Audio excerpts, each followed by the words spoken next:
Hello guys, magandang araw sa inyo lahat. Welcome back sa aking YouTube channel. So guys, sa araw nito meron akong gagawin na Sony Bravia 40 inches. Okay, so ipapakita ko lang guys. Ito siya oh. Sony Bravia. Okay. So ang problema nito guys ay pag pinower siya, nabubuhay, namamatay. Tapos nagbi-blink siya ng 6 blink. Okay, so pagka ganito guys ang problema, nagbi-blink siya ng 6. So, ang problema nito is backlight.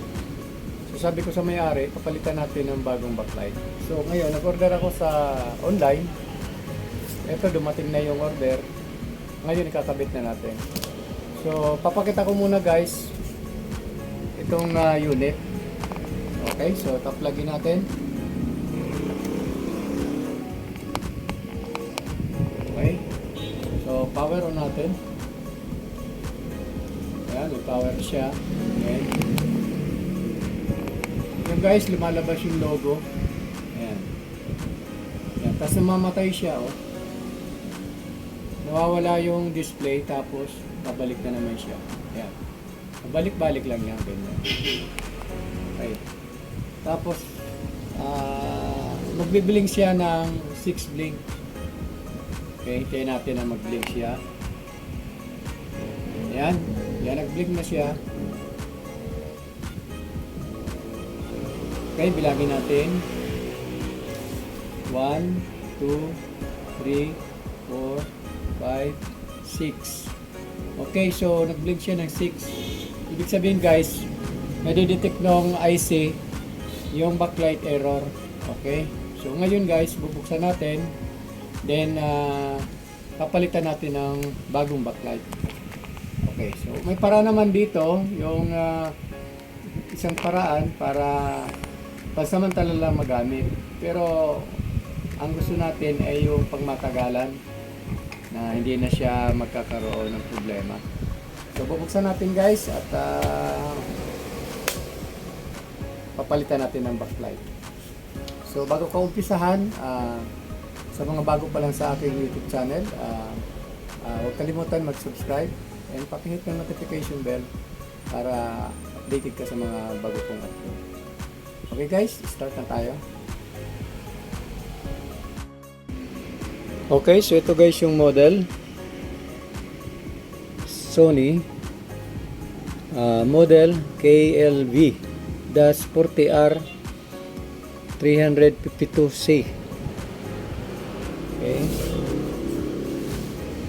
So, ordinary TV lang to guys. Medyo lumang modelo na to. Okay, so start na tayo.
Okay, so kailangan lang guys tayo maingat sa pagtatanggal nitong frame kasi napakalaga itong panel na huwag ma-damage. Okay?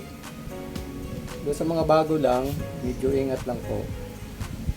Sa mga tatagal ng technician, madali na nila itong magawa.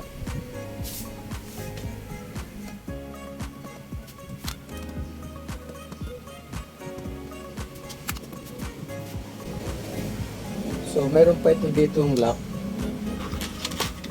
Kailangan tanggalin natin itong lock. Yan.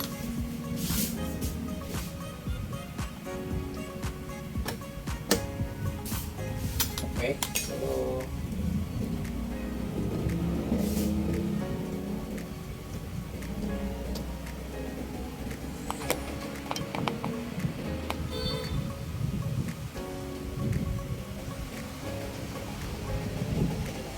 kailangan may nakain dito.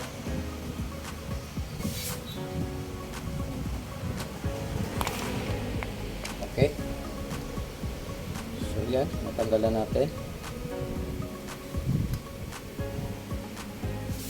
Yan.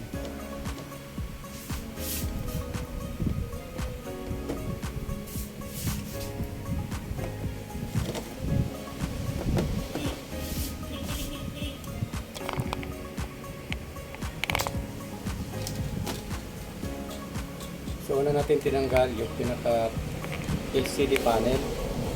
So pangalawang tatanggalin natin itong reducer na papel.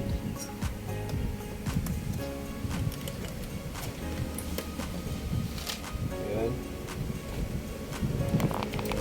Okay, so ito guys yung loob niya. So bali napakarami siyang backlight. 1, 2, 3, 4, 5. Okay, so 1, 2, 3, 4, 5, 6, 7, 8, 9, 10. So 50 pieces ito guys na backlight.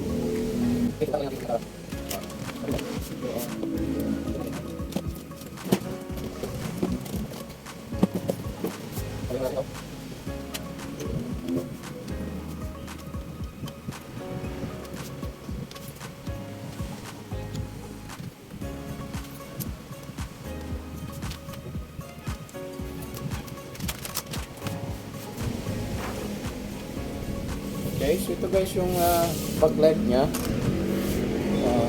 Subukan muna natin na sukatin kung saan dito may pundi.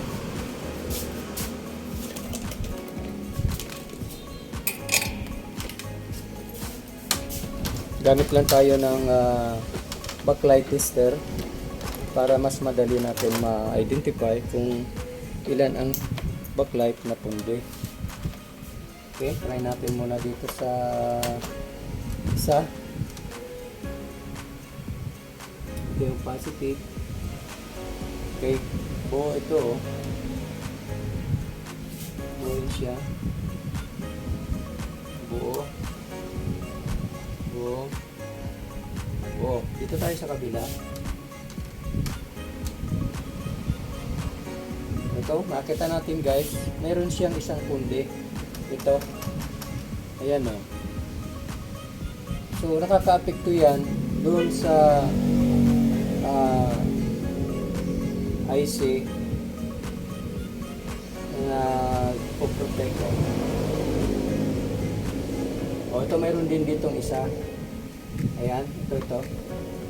Pundi rin siya na isa. O. So, dito mayroon din isa. So, bali tatlo guys yung punding LED. So, kahit dalawa lang siya, kahit isa lang siya, once kasi na may pundi siya na isa o ilan, nagpo-protect na siya dahil yung meron itong IC na nag-control ng backlight. Okay? So, ngayon, para magtagal ito, palitan na natin lahat. Kasi kung re-repairin lang natin to, itong mga ibang luma, baka may mapundi rin. So, hindi rin siya advisable. Hindi siya magtatagal. Okay, so tatanggalin na natin guys.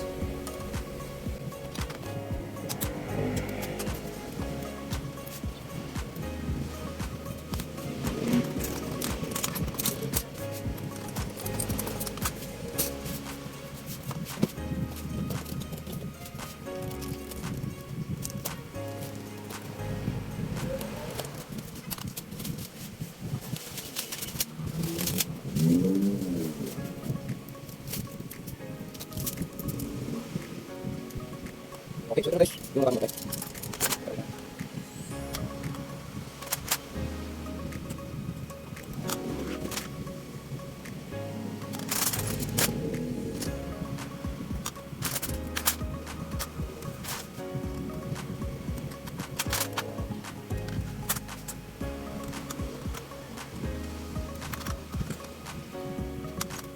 Okay, sinabi mo natin bago. Okay.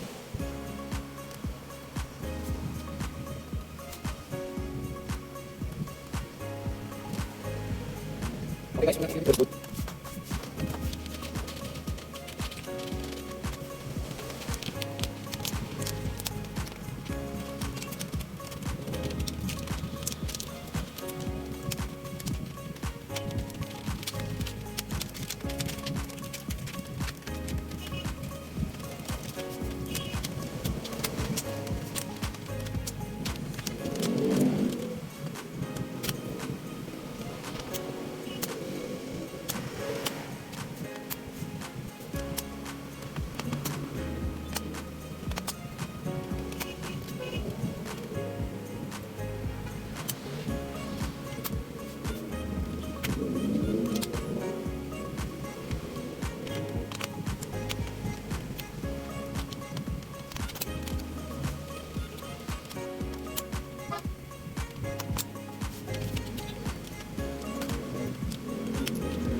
Okay guys, natapos ko na yung pagkakabit ng backlight. So ito guys yung pinalitan natin. Kasi meron na itong mga pundi. Okay. So ngayon guys, i-testing na natin. So, ngayon.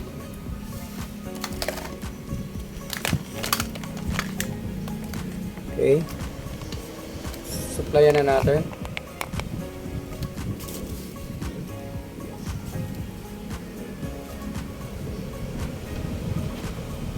Okay, so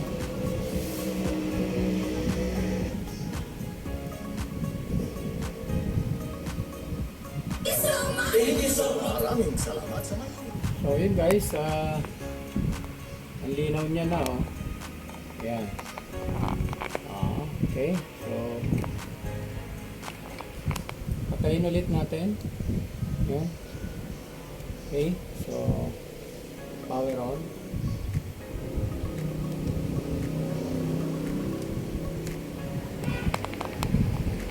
So yun guys, hindi na siya namamatay, meron na rin siyang picture.